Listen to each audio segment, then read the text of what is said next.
Bonsoir et bienvenue sur NTD Actualité. Suite à la pire tragédie jamais enregistrée dans l'une des voies de navigation les plus fréquentées au monde, le ministre de l'Intérieur Gérald Darmanin a rencontré ses homologues d'Allemagne, des Pays-Bas, de Belgique et de la Commission européenne. Cette réunion fait suite à la mort de 27 migrants qui tentaient de traverser la Manche mercredi dernier. Vendredi 26 novembre, le Premier ministre britannique Boris Johnson a écrit au président Emmanuel Macron pour lui présenter 5 mesures que les deux pays pourraient prendre pour dissuader les migrants de faire ce voyage périlleux. Cependant, la France a annulé l'invitation faite à la ministre britannique de l'Intérieur Priti Patel de participer à la réunion de Calais après que Boris Johnson a publié la lettre sur Twitter. Le différend a creusé un fossé entre les deux pays qui s'opposent également sur les règles commerciales post-Brexit et les droits de pêche. Monsieur Darmanin a déclaré que la France était prête à discuter sérieusement avec la Grande-Bretagne sur les questions relatives à l'immigration clandestine, mais qu'elle ne serait pas l'otage de la politique intérieure de Londres. Il a également déclaré que la Grande-Bretagne devait assumer ses responsabilités en se rendant moins attractive économiquement pour les migrants illégaux. Suite à la tragédie, l'Agence européenne de garde-frontières et de garde-côtes a accepté dimanche de fournir un avion à partir du 1er décembre pour surveiller le littoral nord de la France. Hier, à la sous-commission des droits de l'homme, le Parlement européen a débattu au sujet du prélèvement forcé d'organes en Chine, orchestré à grande échelle par le Parti communiste chinois. Au cours des dernières années, nous avons régulièrement entendu parler de prélèvements présumés d'organes dans toute la Chine, effectués sur des groupes minoritaires, notamment des pratiquants de Falun Gong, des Ouïghours, des Tibétains, des musulmans, des chrétiens en détention. Les parlementaires se sont appuyés sur un tribunal populaire international nommé le China Tribunal, ayant statué en 2019. Et les conclusions dont nous avons beaucoup entendu parler aujourd'hui contiennent de nombreuses allégations troublantes de, vous savez, ce qui a été appelé des violations inimaginables des droits de l'homme. Ces allégations vont de la violence sexuelle à la torture en passant par les tests ADN forcés, l'emprisonnement forcé et le prélèvement forcé d'organes sur des prisonniers de conscience en Chine. Les conclusions du tribunal, incontestées depuis lors, sont sans appel. Et nous sommes arrivés à la conclusion, au-delà du doute raisonnable, que le prélèvement forcé d'organes a été prouvé. Qu'est-ce que je veux dire par là? Cela signifie prendre des gens, les Falun Gong, les tuer, arracher tous leurs organes pour les vendre sur le marché commercial. Les conclusions du China Tribunal sont disponibles sur le site chinatribunal.com. Parmi les preuves de ces crimes, des données montrent qu'à l'époque, entre 70 000 et 90 000 greffes d'organes étaient réalisées par an, alors que les chiffres officiels du régime chinois n'en signalaient que 10 000. 90 000 greffes par an en Chine. Cela montre finalement que cette pratique se fait à l'échelle industrielle. Il y a là une criminalité évidente de trafic d'organes. Et donc comment, au niveau multilatéral, à la fois le service d'action extérieure, mais aussi les États membres, ont une capacité d'agir en sachant que dans le multilatéralisme, les Chinois occupent une place de plus en plus importante et donc ont la capacité de bloquer des débats tels que ceux-ci. Et donc, la condamnation de ces actes par les parlementaires est unanime et leur questionnement se tourne maintenant vers les actions concrètes pour y mettre un terme. Après, je pense qu'il faut qu'on creuse effectivement sur les leviers dont dispose l'Union européenne à l'égard de la Chine, sur la manière dont on peut effectivement poursuivre et suivre dans un système judiciaire ce qui se passe aujourd'hui en Chine, parce que c'est, je disais parfois, la réalité dépasse la fiction. Gabriel Etcheparobord, NTD News. Les Ouïghours en exil ont souvent été coupés de tout contact avec leurs proches dans leur pays d'origine. Ce week-end, la musique ouïghour, exprimant la nostalgie mais aussi l'espoir et la joie, s'est fait entendre lors d'un concert organisé à Londres. Cet événement intervient alors que la 3e audience du tribunal ouïghour s'est tenue dans la capitale britannique. Le mois prochain, le tribunal se prononcera sur la question de savoir si le Parti communiste chinois a commis un génocide et des crimes contre l'humanité à l'encontre des Ouïghours, des Kazakhs et d'autres groupes turcs musulmans. La chanteuse et militante des droits de l'homme Rahima Mahmoud s'est entretenue avec Jen Werrell de NTD sur la liberté de chanter.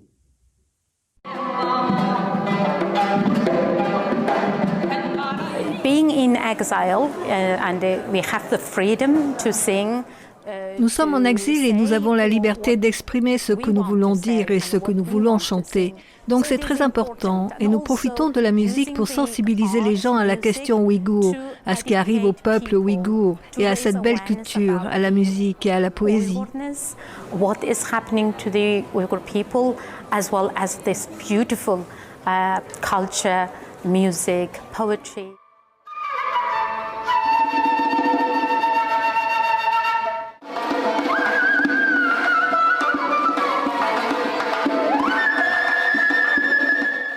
Dans l'une des plus anciennes églises de Londres, des musiciens venus du monde entier ont joué de la musique ouïghour et ouzbek, tambour et chants traditionnels.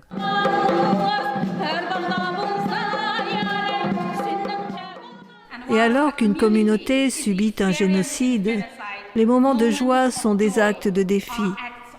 Alors merci de créer ce lieu pour nous permettre d'exprimer notre douleur, mais aussi de célébrer notre résilience.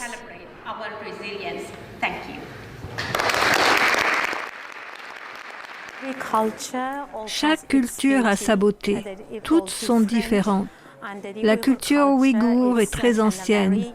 Nous, Ouïghours, nous croyons que nous vivons aussi dans cette terre que nous appelons Turkestan oriental depuis des milliers d'années. Pour avoir dénoncé les violations des droits humains des Ouïghours, Rahima n'a pas pu parler librement avec ses proches ni retourner dans son pays. Vous pouvez entendre de la mélancolie, cette tristesse d'être séparés et le désir d'être ensemble, et de ne pas savoir si nous pourrons à nouveau être réunis avec nos proches. Une tristesse et un espoir si profond pour le peuple ouïghour. Jen Werrell, NTD News, Londres.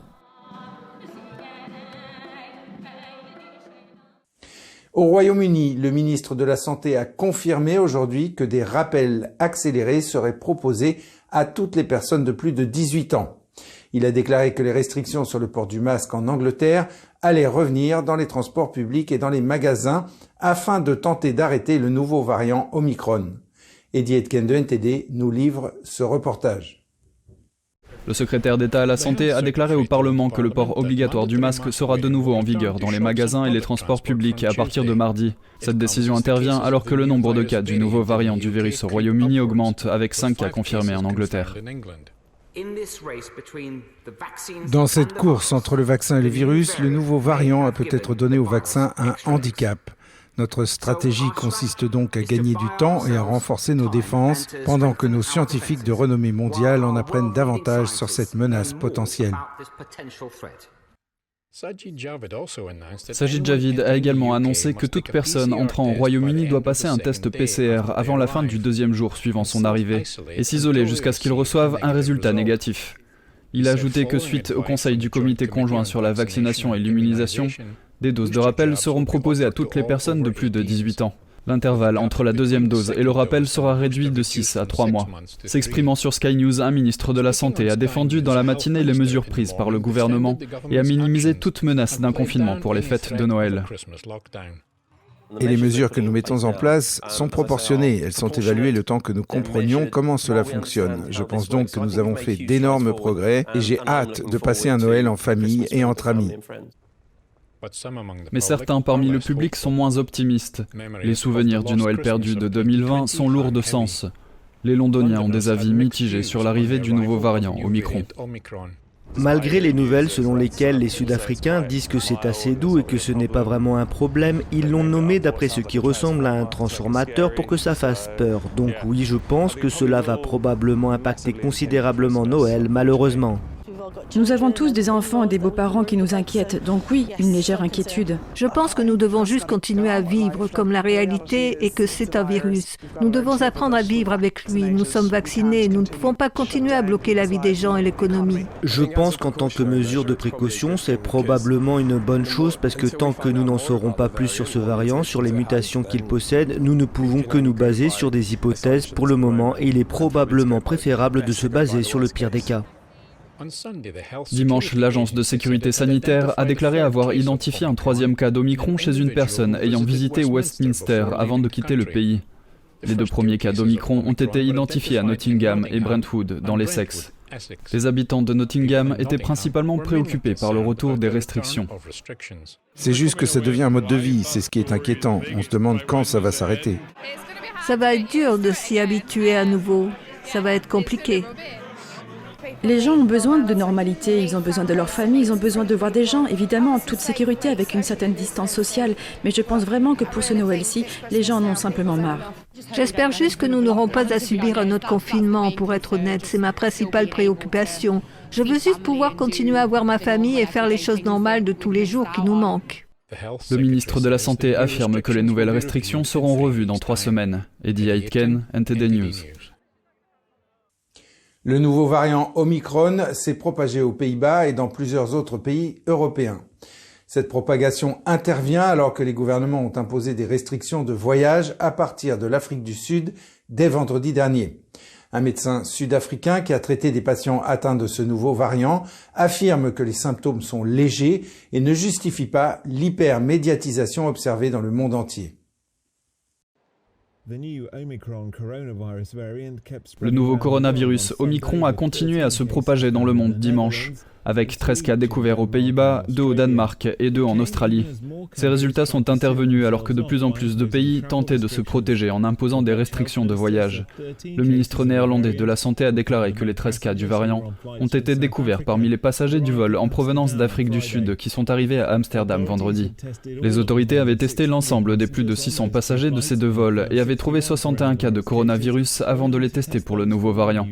Apparu pour la première fois en Afrique du Sud, cette souche a maintenant été détectée dans plusieurs pays du monde, de l'Allemagne à l'Australie en passant par l'Israël. La semaine dernière, l'Organisation mondiale de la santé a qualifié Omicron de variant préoccupant. Il a suscité des inquiétudes dans le monde entier car il pourrait résister au vaccin et prolonger la pandémie de Covid-19 qui dure depuis près de 2 ans. Cependant, la présidente de l'association médicale sud-africaine, Angelique Kedzia, a déclaré que d'après son expérience, les symptômes étaient légers. Actuellement, il n'y a aucune raison de paniquer, car nous ne voyons pas de patients gravement malades. Cela pourrait changer à l'avenir, mais l'hypermédiatisation qui est créée dans le monde entier ne correspond pas à la réalité médicale. Les pays ont imposé une vague d'interdictions ou de restrictions de voyage en Afrique australe pour tenter d'endiguer la propagation. La police militaire néerlandaise a déclaré dimanche 28 novembre qu'elle avait arrêté 2 personnes qui avaient quitté la quarantaine de leur hôtel après avoir été testées positives au Covid. La police a déclaré dans un communiqué que le couple marié avait été arrêté dans un avion qui était sur le point de partir. Un journal d'Amsterdam a rapporté que l'homme et la femme essayaient de s'envoler vers l'Espagne. Il n'a pas été précisé s'ils avaient été testés positifs au nouveau variant Omicron.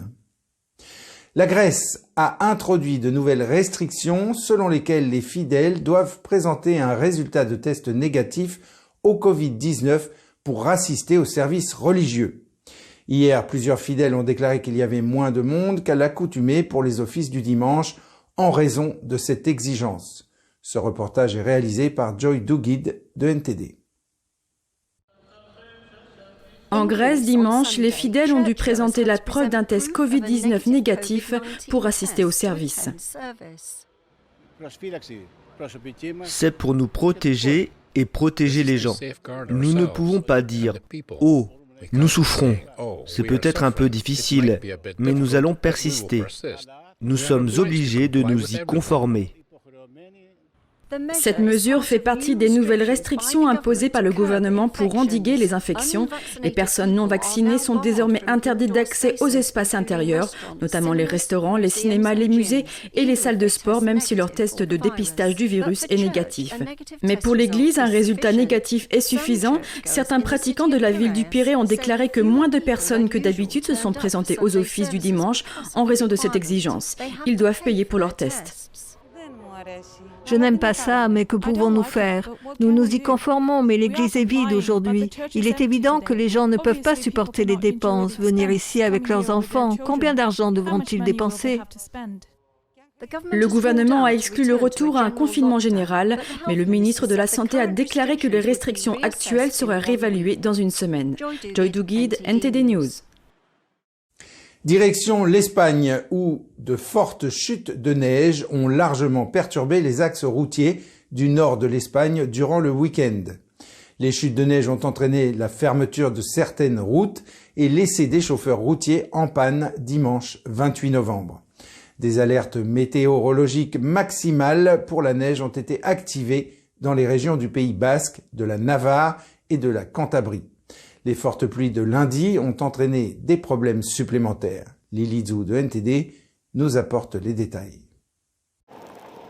De fortes chutes de neige ont touché certaines régions d'Espagne au cours du week-end, alors que la tempête Arwen balayait certaines parties de l'Europe. Selon l'autorité espagnole de la circulation, 139 routes du nord de l'Espagne ont été touchées par la vague de froid dimanche. Certaines routes comme l'autoroute Opacua au Pays Basque ont dû être fermées. La ville de Pampelune, dans le nord de l'Espagne, a vu la neige tomber alors que les températures dans la ville sont descendues à 1 degré Celsius.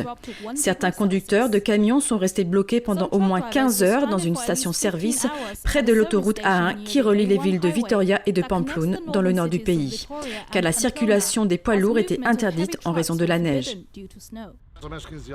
Environ 15 heures. 15 heures. Et je ne sais pas. Tout dépend de la météo.